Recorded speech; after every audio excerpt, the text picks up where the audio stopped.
got me feeling crazy. Shot my heart, boom, boom.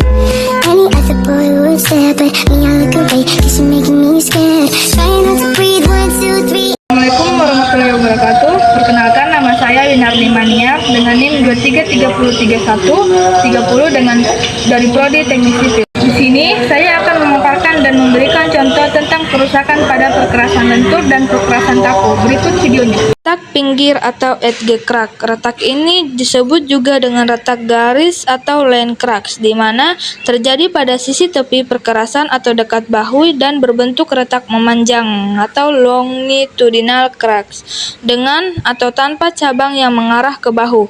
Retak ini dapat terdiri atas beberapa celah yang saling sejajar.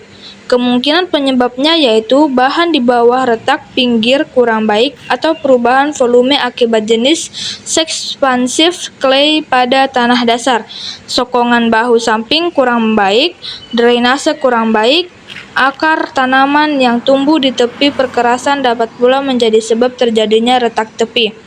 Akibat lanjutannya yaitu kerusakan menyeluruh atau setempat pada perkerasan jalan sehingga mengganggu kenyamanan berkendaraan. Retak akan berkembang menjadi besar yang diikuti oleh pelepasan butir pada tepi retak. Cara perbaikan dengan mengisi celah dengan campuran aspal cair dan pasir. Perbaikan drainase harus dilakukan, harus diperlebar dan dipadatkan. Jika pinggir perkerasan mengalami penurunan, elevasi dapat diperbaiki dengan mempergunakan hot mix. Kerusakan jalan aspal berupa lubang-lubang dapat terjadi ketika retakan-retakan dibiarkan tanpa perbaikan sehingga akhirnya air meresap dan membuat rapuh lapisan-lapisan jalan. Lubang-lubang yang awalnya kecil ini bisa berkembang menjadi lubang-lubang berukuran besar yang dapat membahayakan pengguna jalan. Berikut contoh kerusakan pada perkerasan kaku.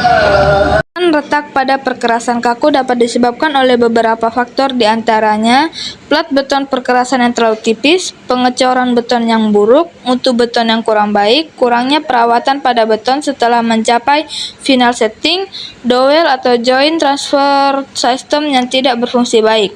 Jenis-jenis retak pada perkerasan kaku diantaranya yang pertama, retak reflektif sambungan, yaitu retak yang terjadi pada lapisan tambahan aspal yang mencerminkan pola retak dalam perkerasan beton lama di bawahnya. Yang kedua yaitu retak blok, retak yang bentuk blok-blok besar yang saling bersambungan. Yang ketiga yaitu retak slip, retak berbentuk bulat sabit yang disebabkan oleh gaya horizontal dari kendaraan. Retak pada perkerasan kaku dapat menyebabkan beberapa masalah, diantaranya mengganggu kenyamanan dan keamanan pengguna jalan, menjadi semakin parah hingga menjadi patahan, dan yang terakhir yaitu air dapat masuk ke lapis pondasi dan tanah dasar sehingga membuat lapisan pendukung perkerasan menjadi lemah. Video ini dibuat untuk memenuhi UAS pada mata kuliah konstruksi jalan raya. Lebih dan kurangnya mohon dimaafkan. Wabillahi taufiq wal hidayah. Wassalamualaikum warahmatullahi wabarakatuh.